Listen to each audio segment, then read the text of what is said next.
How's it going? And welcome to episode 259 of On the Wire, a proud member of the Pitcher List Podcast Network.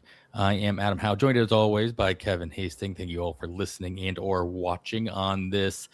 Let's get this out of the way. Kevin, happy Father's Day to you and anybody else in your life that's also a father, and everybody else listening that's also a father. So hopefully you got good plans for tomorrow, or no plans at all. Sometimes those are the best ones. Yeah. Leaning towards the no plans at all side of things. I'm sure we'll be hanging out, my wife, daughter, and I doing some things. But as I was telling you before we started recording, great thing about the time zone I am in is I'll be watching baseball in the final round of the U.S. Open before they even get out of bed. So I'll be off to a good start. Happy Father's Day to you. Breakfast in bed, not necessary. Just leave me alone while I wake up early and watch baseball and golf. There you go. Awesome. Cool. We are going on a road trip next week. So it's like the weekend prior is always like the only time you have to actually do any kind of prep or anything like that. So whatever ends up happening happens. More than likely it'll end up being some kind of version of spring cleaning / got my earbuds in. Maybe I mow the lawn, because honestly, I'm perfectly happy just spending my Father's Day mowing the lawn, which is a weird thing to say, but it's just, it's just your time. It's just your time out there. At least it is for me. Absolutely. Well, there are going to be, I guess I should, we should wish, I wasn't going to put this in the news, but it is timely. Shohei Ohtani went on the paternity list, so happy Father's Day to him. That seems good timing on that part. But there's gonna be... absolutely. I don't know if I've ever brought this up on the show, Adam. With me being a tour guide here on the island, I pick up at the hotel and the resort that Shohei Ohtani has a home in on a regular basis, and I'm just waiting. Yeah, one of these days, Shohei is gonna step onto the van. Yeah, and then with his kid. Yeah, exactly. Now, so well, yeah, you'll definitely have to let us know when that day arrives. And if for whatever reason you're missing a show because there's some reason that nobody knows, now we all have to just assume it's because you got. I'm hanging out with Shohei. Yeah, exactly. Yeah, obviously. All right. Well, we got to get into not as much. I say this every once in a while, but I think it's true this time. Not as much news, not as much Fab related news to go over today. So maybe we can go through a little bit of a lightning round and spend some more time on the ones that matter the most.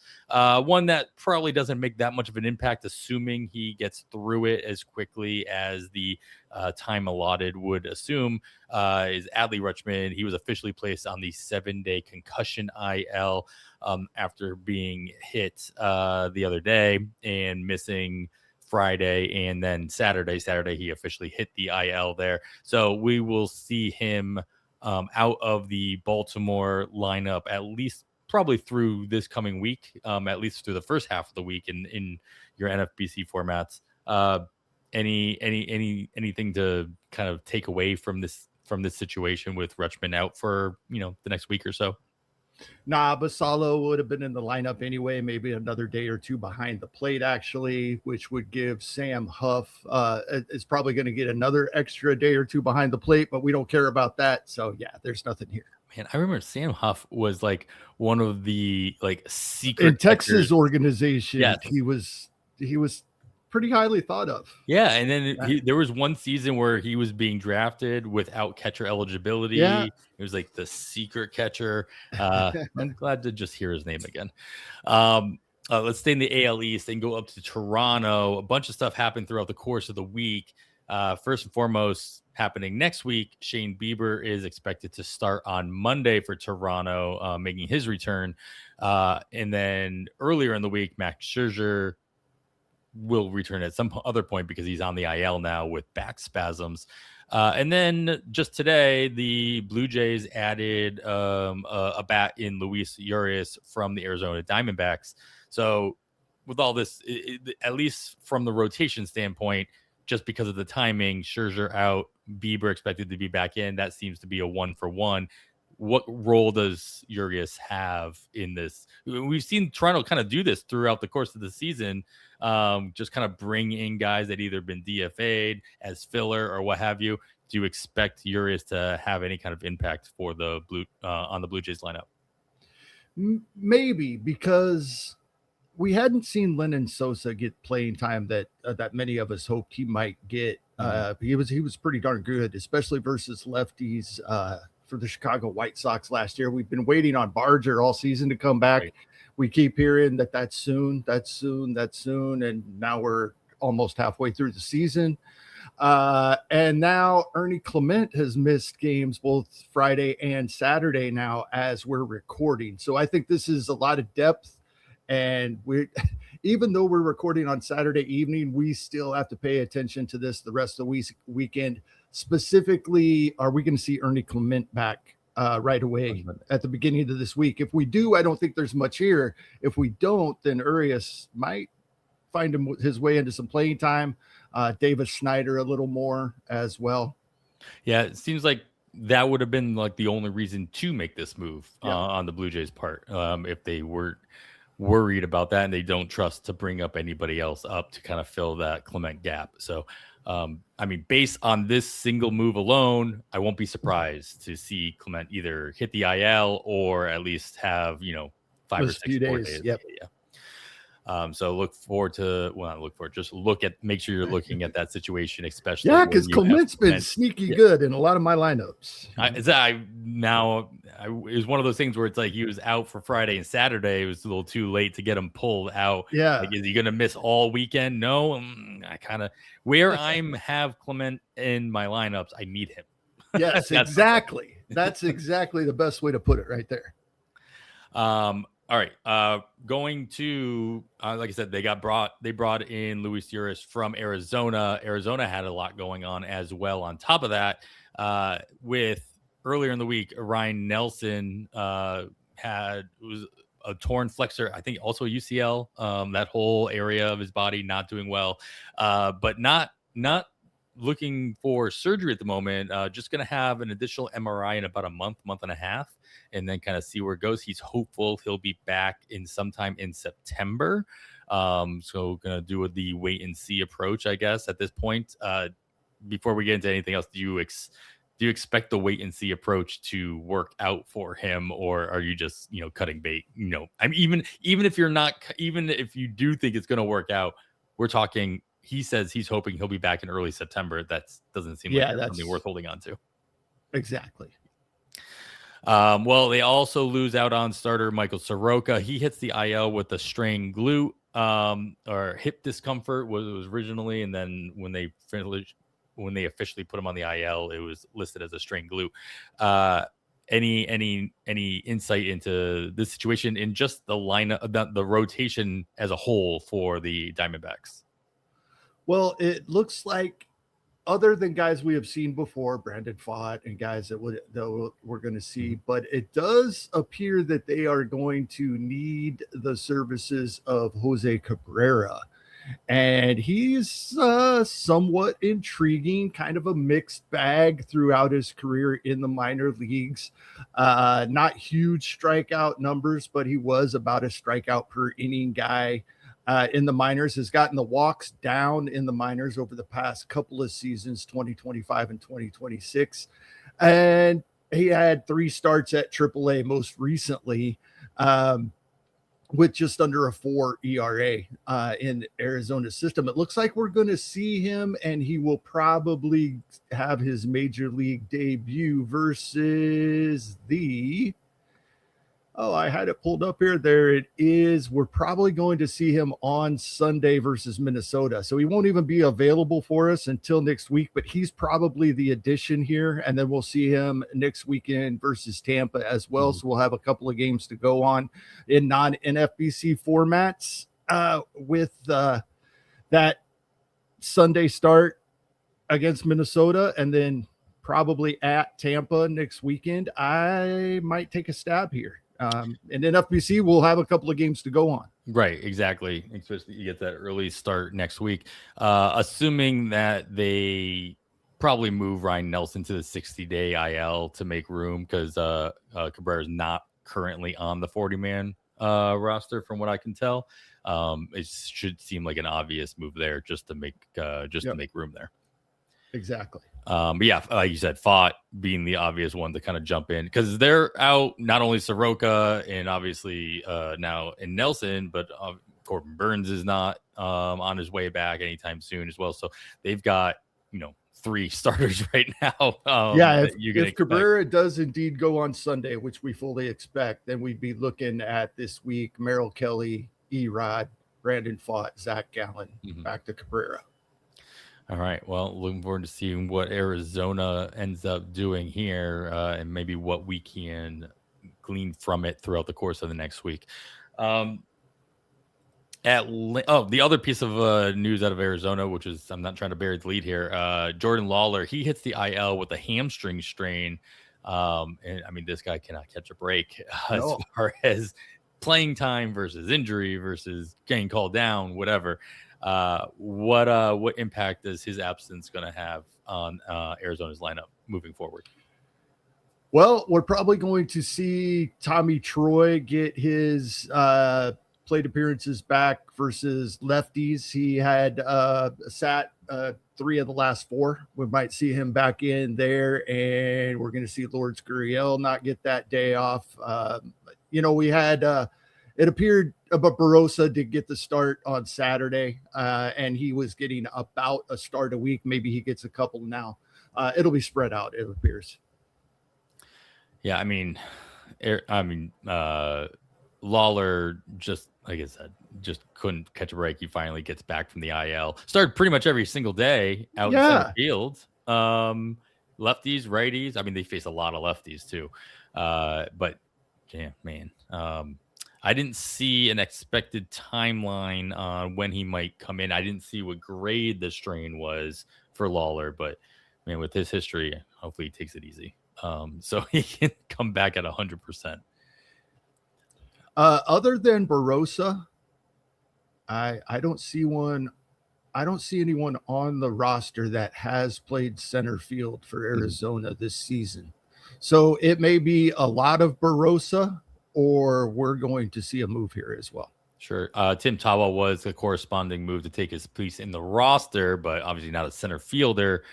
Before getting sent down, he was playing a little bit of left field, but I don't expect that we'll see him in the middle of the if we don't see a move on Sunday, Barossa might be intriguing.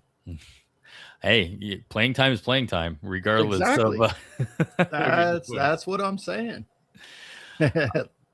All right, so staying in the National League, Atlanta makes an interesting move only because they've had this rotation of catcher, unfortunately, for pretty much the entire season. They acquired Joey Bart from Pittsburgh. Joey Bart had been on a rehab stint during while being on the IL for the Pirates, and as soon as they acquire him, Atlanta reinstated him from the IL, so he should be available for Atlanta, and he was today. He started at catcher, batting 8th for the Braves against the lefty. But I mean, is he slotted right into being not an everyday catcher? Obviously, nobody is, but like, is he with Drake Baldwin back as well? Is Bart just the obvious second catcher here in this situation?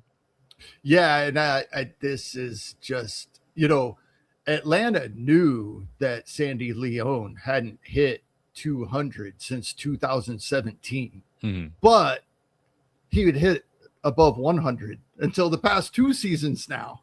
So this is, they upgraded their C2. Yeah, ultimately, yeah. Sandy Leon DFA to make room for Joey Bart. It was just, so we got Joey Bart, like I said, starting on Saturday, batting 8th. Drake Baldwin back, batting every single day, alternating between catcher and DH for Atlanta, and we'll continue to see that for the foreseeable future. So, fan of Joey Bart. Glad to see him in a position where, if Baldwin is going to get plenty of DH time, it could still, spell plenty of playing time for Bart at the catcher position. Bart can affect this. Sandy Leon was getting 2 to 3 starts behind the plate a week. So they have room in the hitting lineup to have a catcher other than Drake Baldwin, and Drake Baldwin at DH in that lineup. So Bart can play into more playing time as well, I would think. Yeah, and in the recent, just recently, just looking at their history of their lineup, Austin Wynn had been in there as well, pretty much alternating with Sandy Leon while Baldwin was still on the IL. And as soon as Baldwin came off the IL, Wynn was DFA'd, and he is currently still a free agent out there. So, this is just a rotation of Bart now has the spot that two guys were taking up there for a little bit with Baldwin out, and Baldwin DH many times, like you were saying. Yeah, exactly. There's room here. All right. Well, speaking of catchers, the Cubs made an interesting demotion with optioning Moises Ballesteros to AAA. Along the other interesting demotion came earlier in the week with Philadelphia demoting one of their rotation pieces in Andrew Painter. Which one of these? Well, let's see. Which one of these impacts you the most? Do you roster either one of these guys anywhere? No, I do not. However, I have been intrigued by what Michael Conforto has done this season in his limited number of plate appearances versus right-handed pitching. And every time I think he's going to get a little more of that playing time, they were giving it to Ballesteros. So that's my hope. Maybe we see that. It doesn't have to. I mean, many times neither one of these guys were in their lineup, and so it doesn't have to be that, but that is my hope. I hope that as long as he does continue to produce as he has when playing this year, I'd like to see what Conforto can do here. Yeah, he just has not been given pretty much any opportunity to get on a run. I think he's only started 3 games in a row 3 times throughout the course of the season.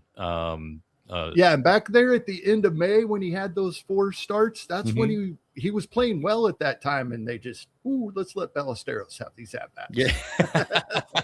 Just like, and that's when Ballesteros was struggling. I didn't get it, but maybe that's what this is. Yeah, well, he's obviously struggling enough at the moment to go work on some stuff in AAA.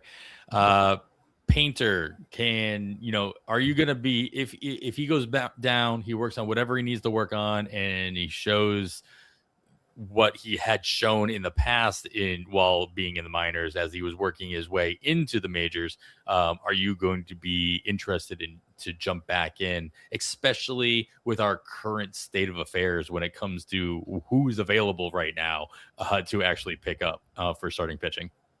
Yeah, absolutely. And he's still 23 years old. We probably still have high expectations, although we haven't seen nearly what we were hoping we would see yet.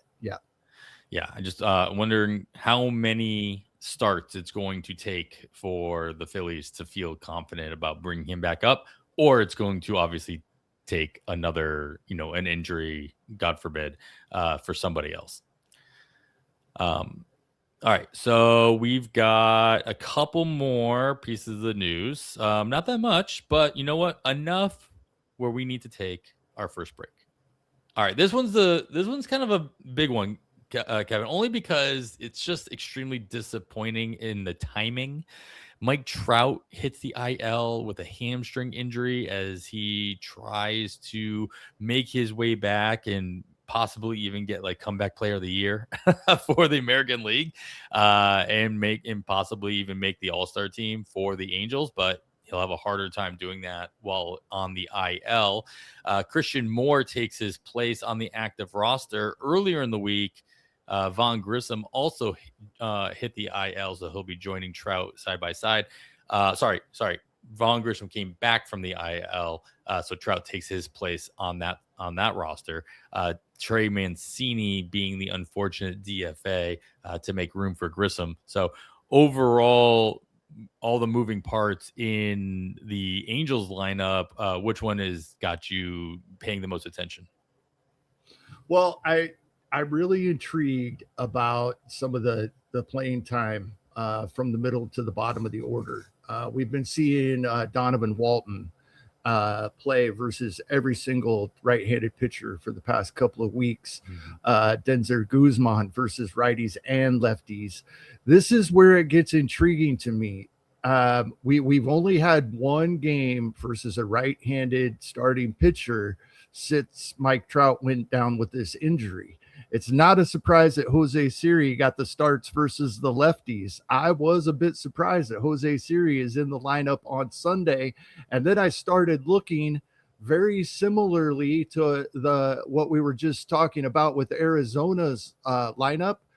I don't see anyone on this roster other than Jose Siri currently that has played center field this season. Now, I don't know if we want Jose Siri in our lineup hitting versus righties. Sure. The batting average could be absolutely atrocious, but it does appear as of right now that Jose Siri is going to get playing time here. Yeah, I mean, it's a apples to apples situation from what we were talking about earlier. They got nobody, obviously, with Trout taking most of the time in center field when he wasn't DHing, not being an option any longer. Christian Moore did start in left field, but also started DH. I doubt Christian Moore is your center fielder, even in a short period of time. Wade Meckler playing left field, and Joe Adell.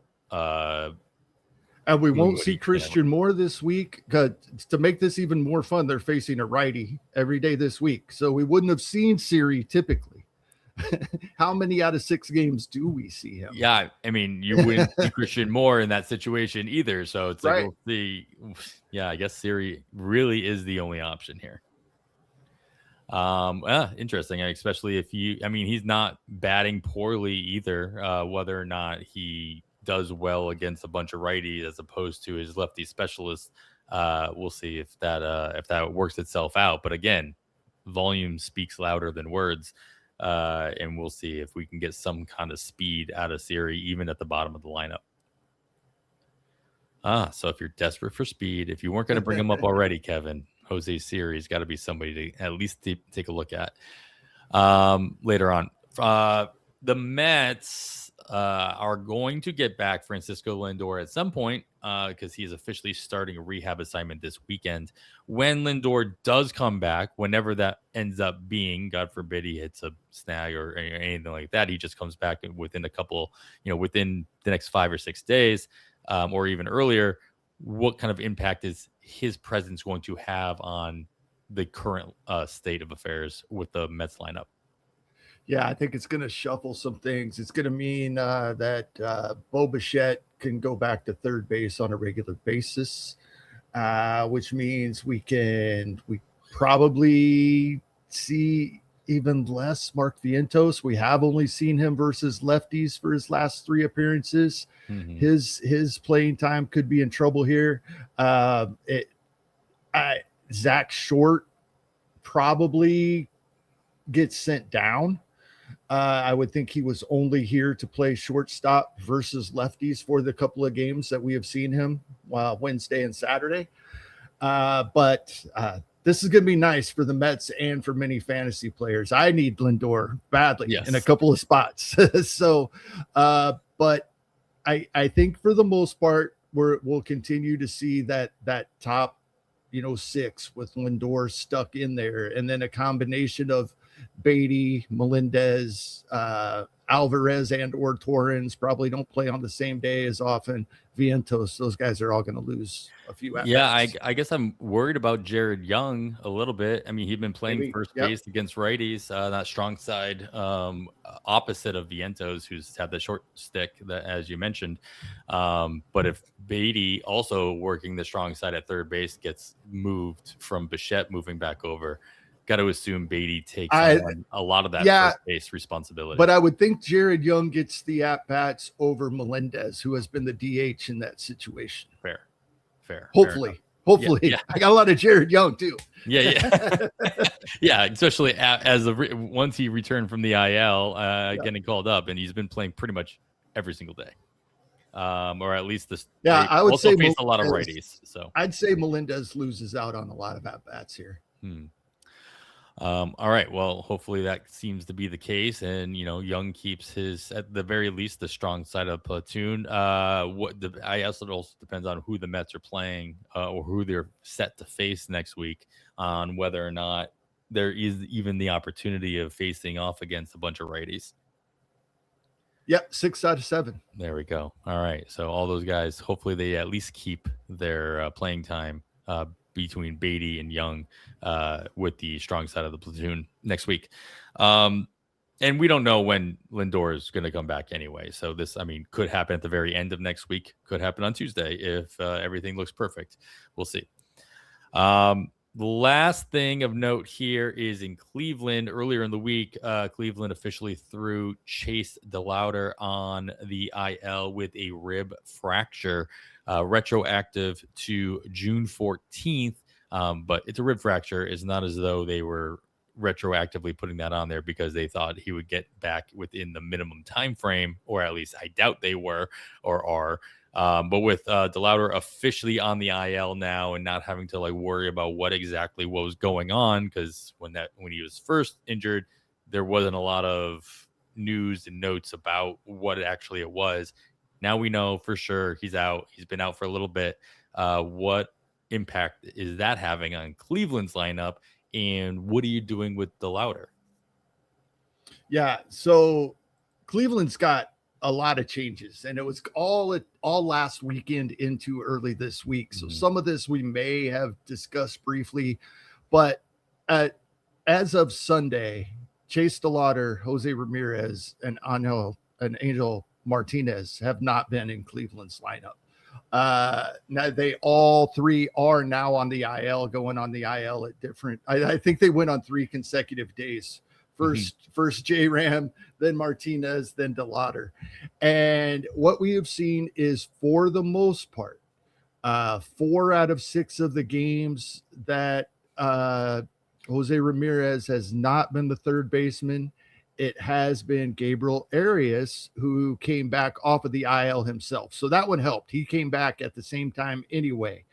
We saw Khalil Watson get a majority of the starts that DeLauder had gotten in right field since he was called up on Wednesday. And we have seen Stephen Kwan get the starts versus righties, and David Fry versus lefties that Martinez had given up, and them shuffled things around a little bit. And over the past 3 or 4 days, that's what has stood. So that's what it appears is going to be what we're going to see here. Gabriel Arias, who we would have expected to get back into the lineup most days anyway, that is happening. Watson, and then the combination of Kwan and Fry with a little bit of Stuart Fairchild mixed in there, playing center field versus lefties right now for Cleveland. This week, they will see 5 out of 6 righties. So, yeah, we're going to see Watson and Arias, and probably a little more Stephen Kwan, maybe not sit quite as much this week. Yeah, a lot happening all at the same time in Cleveland, as but you they mentioned. Pretty much just did a 3 for 3. Sure. Making it that's really nice. easy on us. Yeah. For planning purposes. Yeah. Exactly. A lot of moving pieces still, though, for the Cleveland to kind of figure all that out all at the same time. I left this out, and I don't know why, but because you're talking about all these changes because of injury to one team, I got to bring up your Royals. Because, as you mentioned, Jose Ramirez went out, and of course that was with a hamate injury. He went and had surgery pretty much like the next day. And the other one of those was Vinny Pasquantino on the same day, also with a hamate injury, also went for surgery right away as well. So hoping to get both of those guys back by the end of the year, I'm sure for their respective clubs, but with Pasquantino out for a long time for your Royals, obviously playing every single day at first base. And then later on in the week, starting to lose Michael Garcia due to injury, because he's not going on the IL or hasn't been placed on the IL yet, but he has missed the last 3 games, or at least Wednesday, Thursday, Friday. They don't have a game on Saturday. Weird timing. Just there was a couple of weird off days this week, and this random Saturday being off for the Royals was one of them, at least throwing me off a little bit. Bobby Witt also out on Friday. He's still waiting to get some imaging, if I'm not mistaken. But catch me up on your Royals and what's going on injury wise, and what should I be expecting out of their lineup through the rest of the weekend and into next week. Well, I was a little surprised, not shocked, but a little surprised with Vinny Pasquantino's injury. They moved Jack Caglione to first base. And it does make sense, but it does lead me to believe that we probably don't see Vinny Pasquantino back this season if they just want to make that move right now. I think we see Jack Caglione as the close to everyday first baseman going forward here, because if it had been a shorter term thing with Vinny Pasquantino's injury, we probably would have seen just a few more Salvador Perez starts at first base, sure. Jack Caglione here and there, but not every day like we have seen. Maikel Garcia, this is kind of weird. He missed a couple of days the previous week with injury, and then pinch hit a day, and it was then he was back in the lineup most this week, and now he's out at the end of the week again. So this is somewhat worrisome. It's a hand injury. And then Bobby Witt Jr., I do expect to go on the IL. I was watching the game when that happened. We haven't gotten any news since. Everybody's trying to be optimistic, but they're saying sprained MCL, and I was watching the game as it happened and saw the look on his face when his knee stopped sliding and his body kept going. And I think he's going to miss some time. So what that means as of now, without them making moves, more time for Cameron Meisner in the outfield, especially versus righties, with Jack Caglione moving to the infield. More term for Nick Lofton on the infield versus righties. He was starting against every lefty prior. And then Tyler Tolbert, as of right now, I do expect there's probably a move if Bobby Witt Jr. is going to miss extended time. But if he's going to have a short-term IL stint or just miss a few days and avoid the IL, Tyler Tolbert will get the days at shortstop as he did on Friday. Yeah, makes a lot of sense. And of course, Kyle Isbell also been placed on the IL about a week and a half ago, not expecting him back anytime soon to fill in that outfield gap as they move Caglione back into the infield as well. So, just a lot of moving parts. And I agree. I agree with your take on Caglione moving to first, Pasquantino going to take his time to come back, if at all. In that situation. But I also wonder if how much that has to do with just the fact that they just don't have or trust a lot of other outfield options, or they just have other outfield options rather than somebody that they can throw into first base. But Caglione obviously came up both in the outfield and at first base. It's not as though he's never played the position before. Right. Well, it'd be nice to have that added eligibility for next year and for this year, because I don't think he, at least in NFBC, I don't think he had first base eligibility. No. And he won't. Well, he started 4. He just needs the 10, right? So he should get that in short order sometime next week, probably. All right. Well, a lot going on, especially on the hitter side of things, with a bunch of different teams and a bunch of players moving around, going on the IL. Not quite sure if they're going on the IL or not. So you should be keeping track of all of those lineup changes and roster shifts. And of course, there's a whole bunch of other news that we didn't go over. Make sure you're listening to the First Pitch podcast every single day, where they go over all of the news and notes and break down all the highlights and observations from every day's worth of games, as well as look ahead to each slate to keep you up to date with everything you need to know to win your fantasy leagues throughout the summer. And of course, Nick Pollock's got you covered on the pitching front with the Plus Pitch podcast, right here, wherever you're listening to your podcast, but on the Pitcher List Podcast Network. You can listen to all the shows on one feed, or pick and choose the ones that have the most meaning to your leagues on their individual feeds as well. But we are going to get into our player recommendations, how you can use what little fab you might still have left, or how you can divvy up whatever you've been stashing. We're going to get to that right after this break. All right, Kevin, we need some power.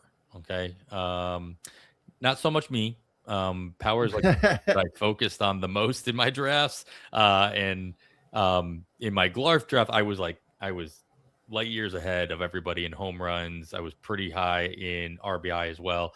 And I blinked, and all of a sudden I'm still at the top, but I'm only like 1 or 2 home runs instead of like 15 home runs above the team in second place. So I'm not getting desperate yet in that category, but I am paying attention, and others in my league are as well. Who might they be targeting this week to try to catch up? As long as they continue to face a predominantly right-handed starting pitchers, and as long as Jock Peterson continues to hit leadoff versus those right-handed starting pitchers for Texas, I'm going to be interested. He's still only 75% rostered in the NFBC main event, the 15-team leagues, and it's really low, like 8%, I think, something like that in 12-team leagues, 9% rostered in NFBC online championships. And he's right at 9 home runs, no stolen bases, right? 25 to 30 runs, 25 to 30 RBI. And guess what he's projected for the rest of the season? About 9 or 10 home runs, no stolen bases. And he's doing exactly. He is who we thought he was, right? Right? Jock Peterson. So going to continue to bring him up as long as he continues to have that availability. Name that really popped out to me it's funny because we talked about him last week because he came back from the IL and didn't really start any games. But literally as of Monday, when after everybody dropped him, or most end up people dropping him, he started every single game, and he's done well for himself and the Cubs, and that is Matt Shaw, projected with of all players that are 50% or less rostered in the main event 15-team style leagues. He's the second highest home run projection by PLV projections for the following week. The guy who has the most home runs projected that fits that criteria is Rhys Hoskins, who's also playing every single day in Cleveland. In the heart of that order, not performing that great, but the fact that he's batting cleanup pretty much every day for Cleveland, taking over any kind of RBI responsibilities that Chase Lawlar or Jose Ramirez might have had, could at least make him somebody that you want to pay attention to, due to the added playing time and situation that he finds himself in that lineup. Yep, absolutely. I love that because he's actually starting versus right-handed pitching with all these injuries in Cleveland's lineups. We talked about the other guys getting shuffled at the bottom, but he's been in there and in the cleanup spot on days when he would typically sit. Right. Rhys Hoskins. Yeah. It is a heavy right-handed week for Atlanta, so Dominic Smith is in play. I am just trying to figure out why Matt Shaw didn't start his first 6 games back from the IL, and then he has started each of his last 5 in right field. I'm not questioning it. I'm happy to see it, especially since he has, like I said, he has been performing in that time, so that should lead to further opportunities.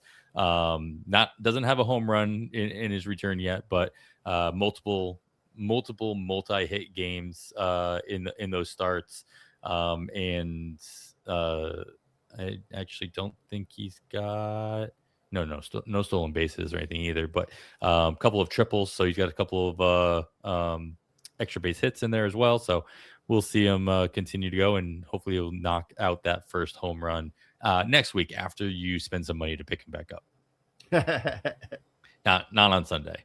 All right, so we got some power options out there that are readily available. Matt Shaw being available in about 2/3 of main event leagues and much more in the 15s. Rhys Hoskins available in about 88% of 15s and 100% of your 12 teamers if you're desperate in that situation as well. And I think Peterson went up a little bit since we talked about him last. Yeah, you've got in here 75% roster in the main events. So still a quarter of those leagues. Double check them in your 15 teamers, but still readily available in your 12s at 90% availability. We talked about Jose Siri in the speed category. Just due to the fact that who else are they going to throw in center field in Anaheim? But who else is out there to score some runs and steal some bases, Kevin? Yeah, well, we did leave this out of the news. Cooper Pratt gets the call in Milwaukee. He has been up since Tuesday. He has played every single day, already had 17 stolen bases in just 58 games at AAA this season, another 2 at the major league level in just 4 games. So he is already off and running for Milwaukee. And it appears that, when they signed him to his long-term deal several weeks ago, that made it clear that, this isn't a time manipulation thing anymore. He is signed. So when they call him up, he's going to play. They did call him up. He is playing, and he's running wild, Adam. Yeah. We needed more names in the speed category. That's why we left. Absolutely. I've actually had trouble recently because early in the season, we were naming 3 or 4 guys, and it's a lot of those same guys with availability still. So we've been adding them to the list, almost like our ratios category with pitchers, but we have a new name here. Mm-hmm. One name or 2 names that PLV really likes for stolen bases next week. Also left them out of the news. Johnny DeLuca did return to Tampa Bay from his IL stint. Started on Friday against the lefty in right field, batting third. Did not start on Saturday against the righty. And so if I can stall long enough, Kevin, for you to look up to see what Tampa has going on for next week, who they're facing, if they happen to be facing a couple extra lefties, he could be an option for you especially in the top third of the order. Could score some runs. He is projected for 1 in 2 tenths or 1 1/5 of a stolen base for next week by PL Bot. So that's an option there. Victor Robles also projected for 1.2 stolen bases next week. Both of these guys are pretty much available everywhere, regardless of your league size. Yeah, this had been a really strict platoon between Victor Mesa Jr. and Austin Slater in right field. This does appear to be a 1-for-1, with Austin Slater being DFA'd when Johnny DeLuca returned. So it does appear that he will play against every single left-handed starting pitcher. Maybe a righty here and there, but it does appear that they've been pretty happy with Victor Mesa Jr. in right field versus righties most days. And Tampa is set to face a left-handed starting pitcher, 2 of them this week. They have a 7-game week, and they're only facing 1 lefty the first half and 1 lefty the second half of the week. So probably not a great week for Johnny DeLuca, but definitely someone worth keeping an eye on for when Tampa has a stretch like they just recently had, where they faced left-handed pitchers 6 out of 8 games. Yeah. And then the other name I threw out there was Robles, Victor Robles. Been starting against righties for the last week plus. Didn't start on Saturday against the lefty. Did get the start on Friday against the lefty as well. But they do face 5 out of 6 righties all next week as well. So if he can get on some kind of run in playing pretty much every single day for next week, his one thing he could do for you is, he can hit that projection for PO Bot, saying get you that 1 or 2 stolen bases on the week. Yeah, I'm really intrigued by what's going on with Robles here. Seattle does face 5 out of 6 righties this coming up week, but typically Robles is a short side platoon guy. This has been kind of a weird few days, worth keeping an eye on. Yeah. Like as you mentioned before this stretch, he had only started 3 of the last 12, 15 games, and they were, of course, all against lefty starters. And then he's getting all of these, and then he's getting sat against the lefty today. Right. I don't know. Seattle's gonna, do what they need to do, I guess. All right. Well, we've got some opportunity to keep an eye out for. And like I said before, there were all these interesting off days. And you mentioned it last week. It was probably, had a lot to do with like the World Cup. And there were some weird off days because of, stadiums having to be used or just, not parking lots. Sharing parking lots. Yeah, exactly. But we've got a lot of teams with a 7-game workload next week. And once again, MLB did a good job. Nobody has 5 games. Everybody has either 6 or 7, but a lot of teams have 7, including Boston, the Yankees, Tampa Bay, Toronto, Detroit, Kansas City, Houston, Texas, Mets, Philadelphia, Washington, the Cubs, St. Louis, and Arizona all have a game every single day next week. Colorado is going to play 6. They will be splitting their time hosting the Boston Red Sox for 3, and then they will be in Minnesota for 3 over the weekend. Cincinnati also splitting their time hosting Milwaukee in Cincinnati for 3, and then going to Pittsburgh over the weekend. And the Athletics will be away from both Vegas and West Sacramento for the entirety of the week, going to the opposite pitcher friendliness or hitter friendliness in San Francisco, and then going down the coast to Anaheim over the weekend. So with all that in mind, anything else, Kevin, who you have your eye on to take advantage of whatever opportunities might arise? All right. I need some help here, Adam, on for one of these guys, because this could be a really big jump in playing time, but it may not be so much. A couple of weeks ago, I was starting to wonder if Anthony Siegler was going to be the everyday second baseman, at least versus righties for your Boston Red Sox. He had gotten 2 starts in 5 games. The 3 he hadn't gotten were versus lefties. And it appeared that maybe this was going to be a thing. They sent him down that very next day. Right. And our good friend IKF, Isaiah Kiner Falefa, began to play every single day. Once again, after Siegler had started in his place versus 2 consecutive righties, they were like, nah, it's IKF's job.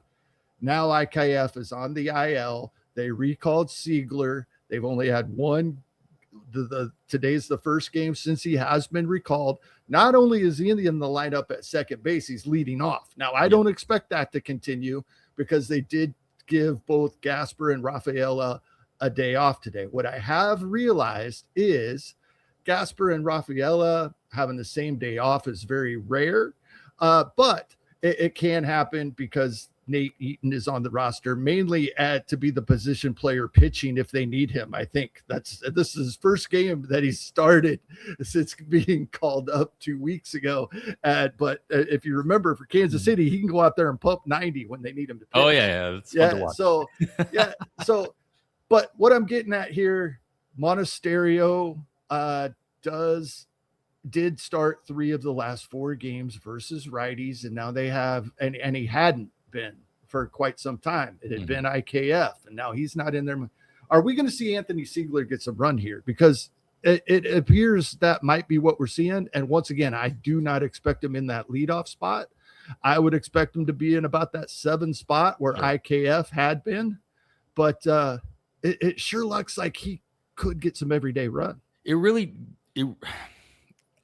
It's like for the last couple seasons, Red Sox can't decide what they want to do with second base. right? It's no matter what option And Christian is Campbell's not taking advantage at AAA right now. exactly. They ever since that experiment, it's like been a complete, rotation of options at second base.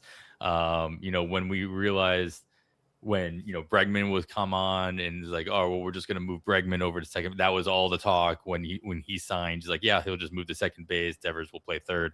Obviously, that didn't happen. Campbell did not, pan out the way that it was expected or hoped for after his call up, or when he made the opening day roster. And now we're just continuing to throw a bunch of spaghetti at the wall to see who sticks. Now, could Seigler change all that, at least in the time frame? If nothing else, because the options are starting to dwindle. Yeah, sure, absolutely. Do I expect it to happen right away? Absolutely not. Because with Monasterio there as well, with his flexibility, with his options, they have other guys who have played second base, but I don't expect them to move them from what they've been doing, obviously, right? With even Rafaela and even Durbin having some experience at the position in the past as well. So it seems as though, and Meyer as well. But obviously, with the other injuries that the team has taken on with Story,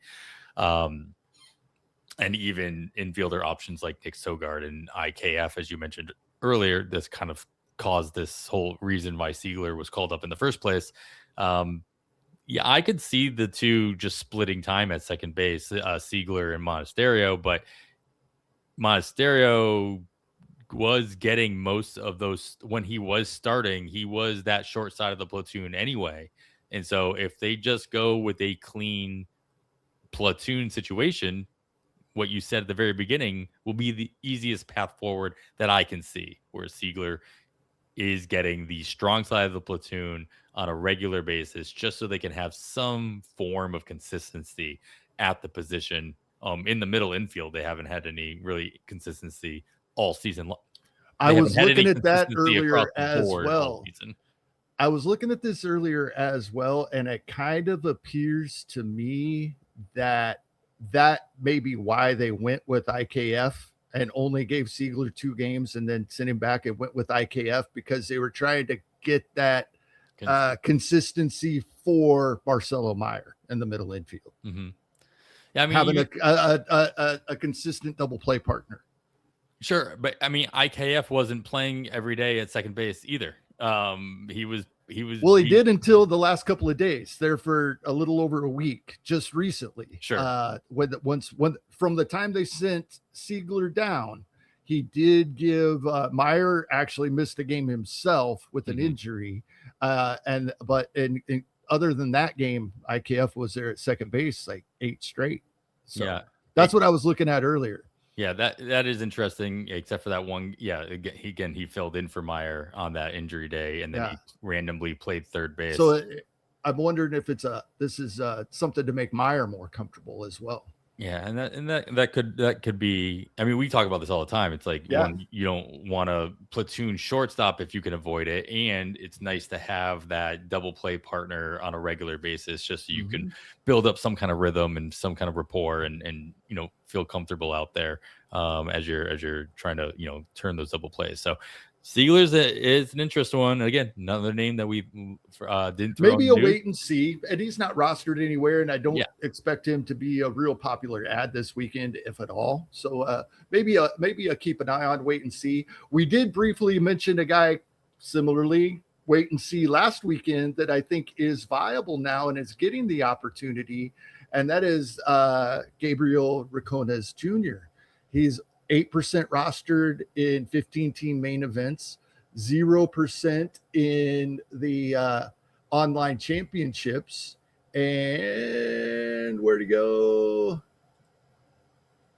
He's gotten off to a pretty decent start, already has a home run. Now he's not hitting for average yet, but he's been in the lineup on a consistent basis. He doesn't hit for average and hasn't throughout his minor league career. But what is interesting to me is both last season and at AAA, 18 home runs, 21 stolen bases. He hit 240 at AAA.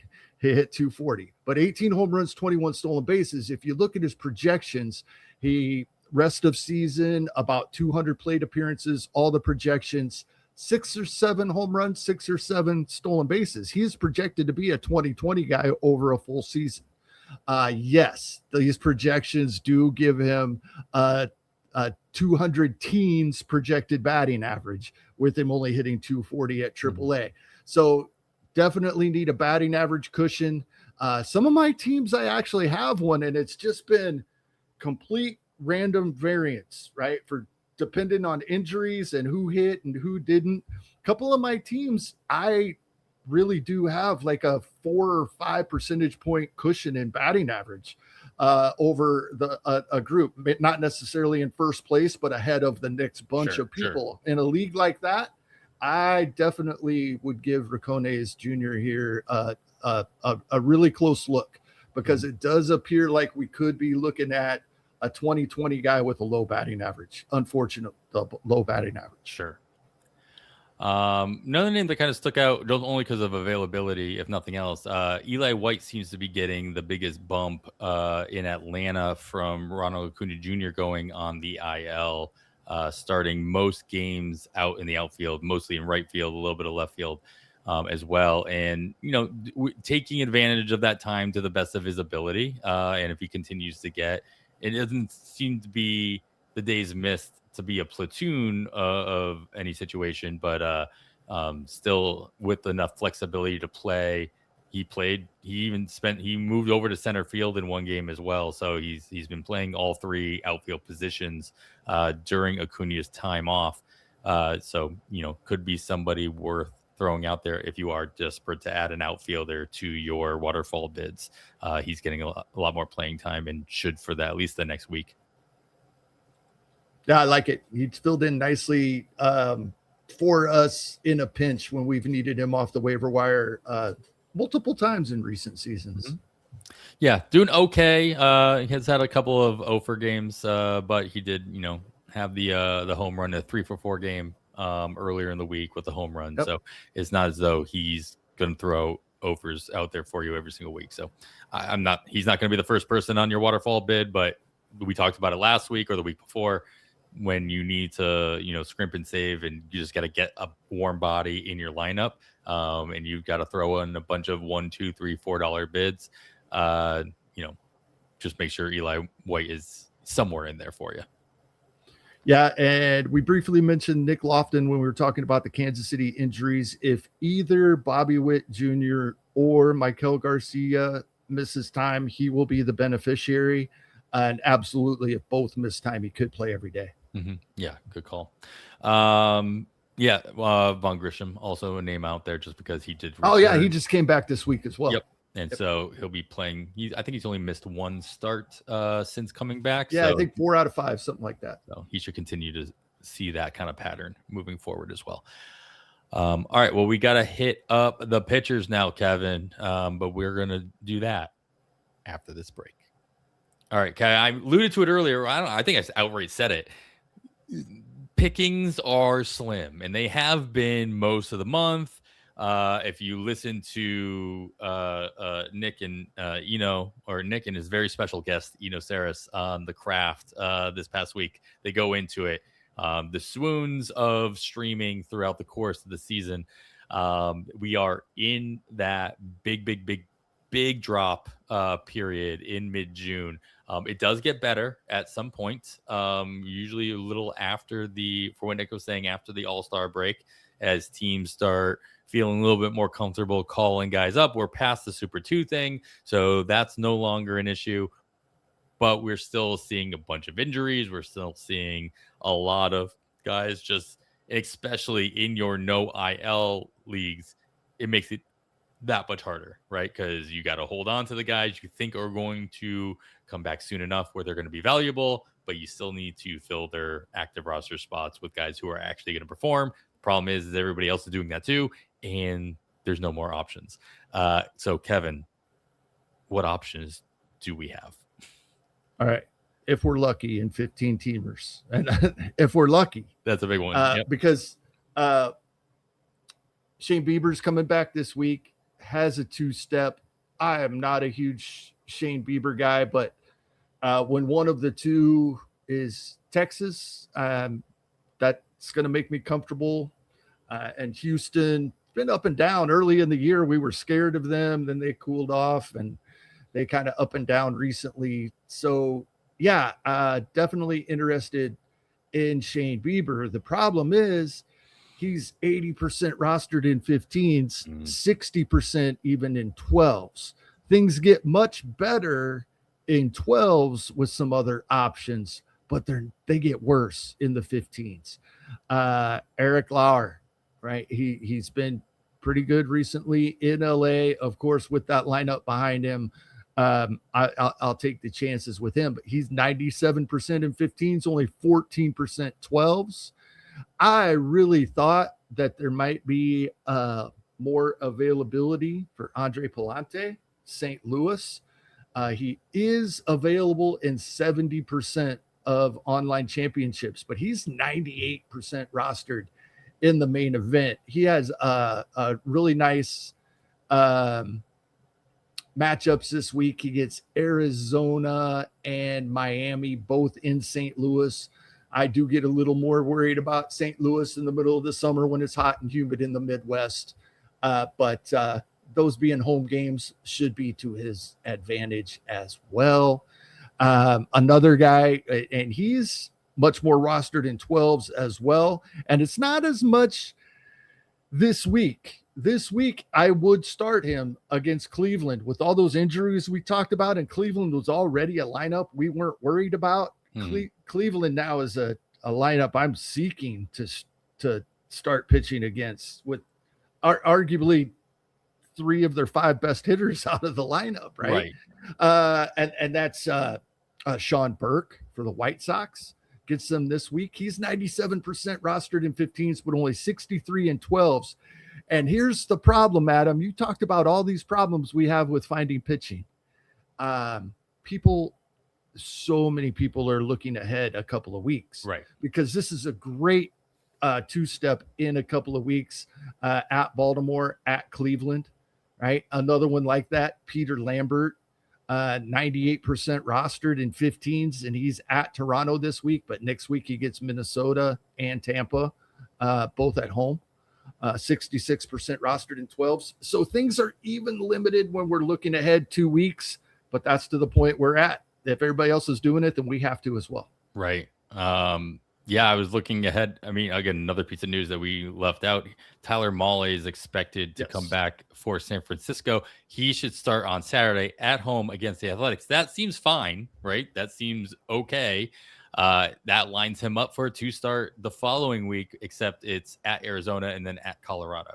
And so obviously just the Colorado one alone is not something you want to worry about. Never mind Mahle coming back from the IL and showing, got to see what he's going to do anyway. Probably willing to, throw a couple bucks at him to stream him this week. But it's like the old adage. It's like, if you're not going to start him at a 2-start, are you even going to hold on to him? Probably not. It's probably a one-time thing. Kyle Leahy should, I believe, line up for a 2-start this week as well for St. Louis. He is PL Bot's choice when it comes to wins and strikeouts, just due to the 2-start situation that he has in front of him. Those 2 starts should come against Arizona and Miami, so not a bad pairing of offenses to take advantage of that, and that's going to be at home for both of those starts as well. So still readily available in over 2/3 of leagues in 15-teamers, and available 100% across the board in your 12-teamers. That is Kyle Leahy. If you are of the opinion that many are, that we will see Mick Abel return next weekend, he gets Rocky Road for that return. If that is the case, other than if it's not him, then depending on how he fares versus Arizona tomorrow, I might be interested in Mike Paredes for that start for Minnesota versus the Rockies. I did see a report that unfortunately McAble did have a setback. After all right, that is Mike Paredes. Friday. He will not return from the IL this coming week, and he'll have another MRA when the team returns home. Dan Hayes reported that over on Blue Sky. So, yeah, well, that won't be the thing that you look for. It's like this is why we can't have nice things. Well, Mick, then Mike Paredes is this week's Javier Assad. He gets the same start that Assad got for us last week. There you go. And Assad does still have some availability, and it appears we'll get one more start this week as well. There's another option. There you go. All right. Well, we got some volume options here that usually comes at the best of losing out on your ratios. So, Kevin, we gotta shore up those ratios, pair them, handcuff them with somebody else. Who you adding into the rotation of ratio helpers this week? Some of the guys that in the offseason and then in the first third to half of this season that we either speculated may get save chances or did for a short period of time are performing very well now that they are not getting those ninth inning opportunities that we wished maybe they were. Jacob Junis, his ratios have been really great in recent outings. He's available now. We realize those 3 saves in 1 week were the only 3 he's going to get all year probably. Sure. But so he's an option. And in St. Louis, Matt Svanson is pitching very well right now, not getting the save opportunities that many prior to the season thought he might. O'Brien's just been that good recently. As far as I've looked, I haven't looked over the past couple of games, but last I looked, O'Brien was just that good this year so far. But Svanson has been very good recently as well, so we can add him to our list. St. Louis, a heavy week, so hopefully 3 or 4 innings, not just 1 or 2. Yeah, nice to obviously get that timing down right so you can get as many innings out of these guys as possible to make the biggest impact. So hopefully we can get them on the mound as many outs as possible. All right. Well, speaking of saves, Kevin, situations abound that or not abound really. But what any bullpens out there that you're keeping an eye out for save opportunities specifically? Well, there's things that are not settled. There's situations I don't really want to mess with that much, and the Athletics should be in that category for me. I should just quit worrying about them. I think we've brought up an Athletics reliever every show this season, probably. Sure. But I really wanted to bring this guy up in the previous category in the ratios. Unfortunately, I think he's going to have a little bit of cost to him because he is considered to be in the save mix for the Athletics now, and that's Elvis Alvarado, but he's been amazing in recent weeks. Yeah, definitely a name that has been jumping up, different posts and different, communications. I've seen his name jumping around quite a bit throughout the Discord. Again, another piece of news that we left out here, Ryan Helsley did return to Baltimore, got his first save opportunity just yesterday on Friday, did blow it, got the loss. But we'll see. I mean, he threw 9 pitches on Wednesday, and it wasn't any situation worth mentioning just to get him back in the mix. But once he did get that opportunity, did not fare that well. So who's to say that, he gets thrown into the fire readily right away. So we'll see how that works itself out in Baltimore. I do expect he'll be fine. But it is a situation obviously worth monitoring, and maybe you don't throw your Rico Garcias down down in your drop bin this weekend. I mean, the Any concerns about Andres Munoz in Seattle after last weekend? Should be completely wiped away. He got 2 saves this week. All my money I spent on Jose Ferrer is for naught this past weekend. I'll probably hold on to him for a little bit longer just to see how that worked out, but he hasn't really done anything for me whatsoever. He hasn't pitched all week. That is fair for Seattle, but Munoz got 2 saves there. Obviously, Matt Brash not an option, being on the IL for some time as well. Yeah, I mean, it's just as bad as starting pitching is. We're not at a point right now where there's a lot of flux in the top end of bullpens, at least not ones where we can readily speculate on the obvious setup guy either. It would appear. And so you've got to be playing playing a little bit of darts in this situation to, hopefully catch some gold at some point in the next couple of weeks. And several teams getting very few save opportunities recently to even be able to try to start to put the puzzle together. Yep. Yeah. All week. Just scanning through this. Philadelphia hasn't even had a save all week. The White Sox, as good as they've been playing, are been limited. I saw a tweet. I apologize. I can't give the credit because I don't have it up. But somebody pointed out that the Angels have only had 3 save opportunities since mid-April or something, some crazy stat like that. So yeah, to your point, not a lot of saves going around. Though I did hear, oh man, who was it? Somebody got a 4 or 3 inning save the other day, and it was his first save of his career. And all I could think about, Kevin, was you tracking how many pitchers have recorded a save this season, and it just went up at least one more after that happened. The last number I heard was 2 or 3 weeks ago, and it was over. I want to say it was well over 110 at the time. Mm-hmm. We're running out of guys that that's the thing. Are eligible to get a save that don't have one yet. So, right. Oh man, now I'm just scanning through. No, it wasn't Vestia. That was a lot of pitches though. But yeah, it was interesting to hear that one. Just be like, I thought the exact same thing. It's like, how many more guys are out there that can qualify for their first save of the season? Even Yarbrough got a save earlier this week. Kirby Yates is considered the guy in Anaheim again. I'm not sure why, but he is considered the guy, and he's available in over half of online championships. So there's some guys out there, but do we want them? That's the problem. Unfortunately, we have to want them in some places. That's the unfortunate. It was like my comment about where I've got Ermi Clement. I need him. Yeah. It's like where I have Kirby Yates, I probably need him. Yes. Situations.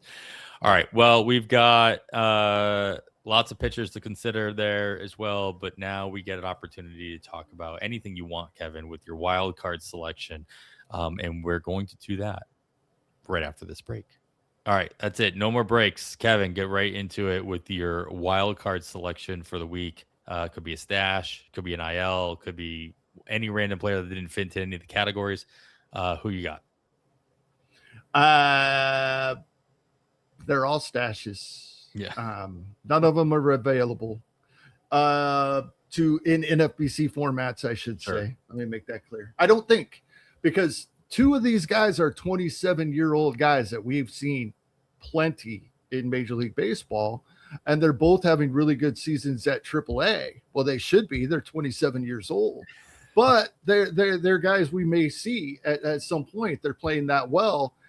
Jack Sawinski, loved him in Pittsburgh. He is now in the Dodgers organization and at AAA, hitting .289 with 17 home runs on the season.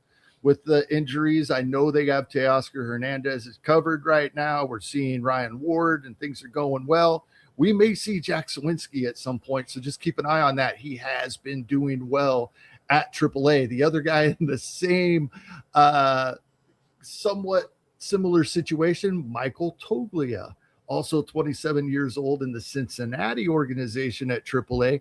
He has 18 home runs on the season. He's hitting 260, which isn't great at AAA, but it's pretty darn good for Michael Toglia. So another guy to keep an eye on.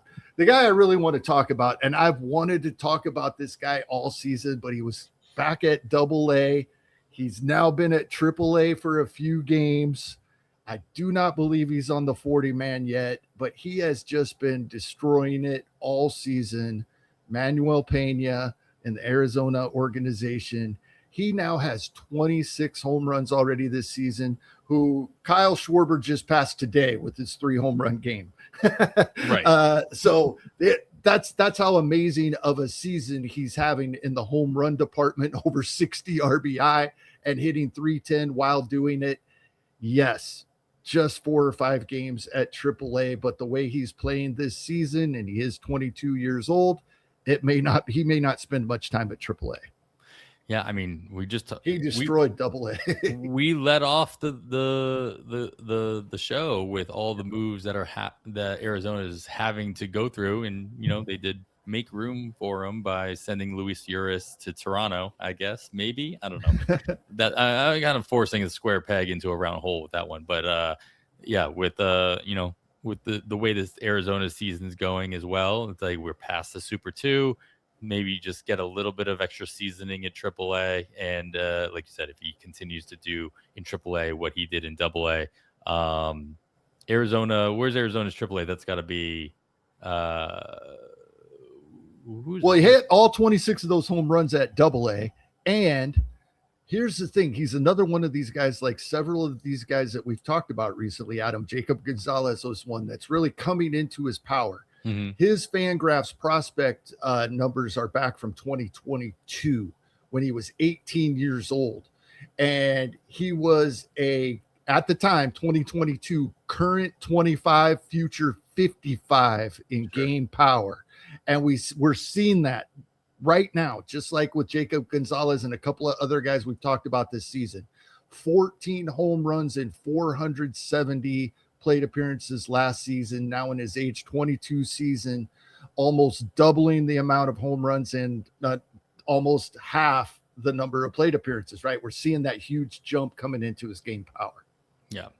Hasn't hit the home run yet in his 4 games in AAA, but has multiple multi-hit appearances in that time frame.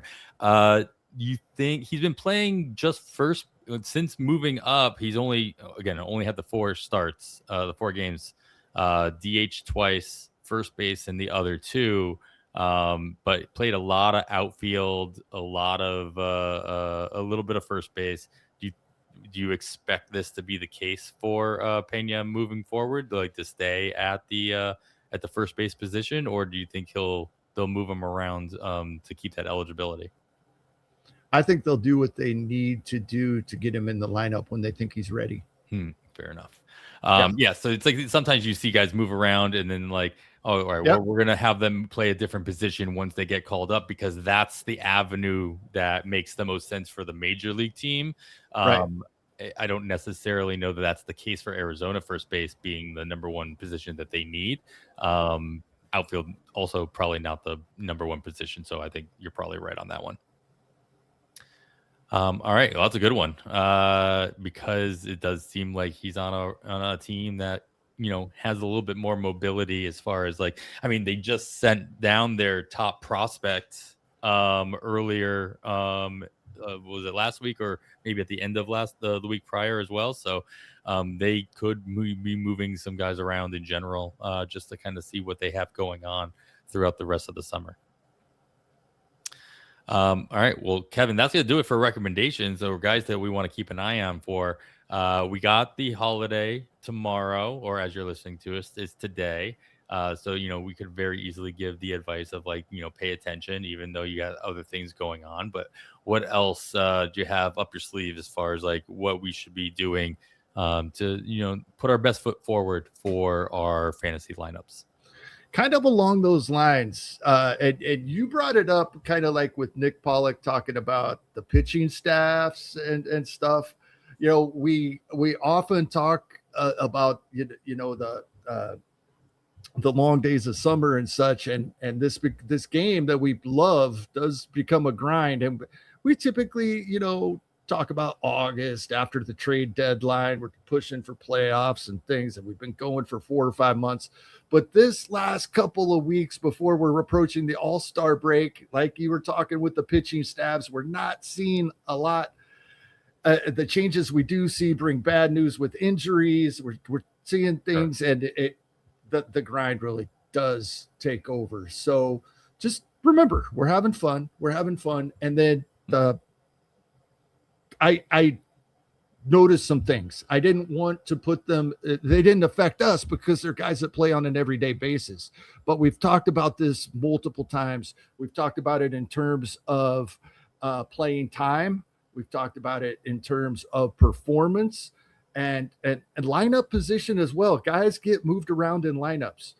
Brian Rocchio is universally rostered. He's having a surprisingly very steady, at least in 15s. He's heavily rostered. Very, very steady season. He's valuable to us, not just valuable to the Cleveland Guardians. He's got some fantasy value this season, and it just took a huge bump as he, over the past 5 games now versus righties and lefties, multiple of each, is hitting 3rd in the lineup, no longer 9th.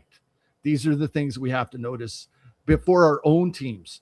He's a bench, a backup middle infielder on a lot of our teams, and now he should be in our starting lineup. So keeping tabs on every single little thing and not assuming that everything is as it was a couple of weeks ago, just like in other ways that we have talked about this season.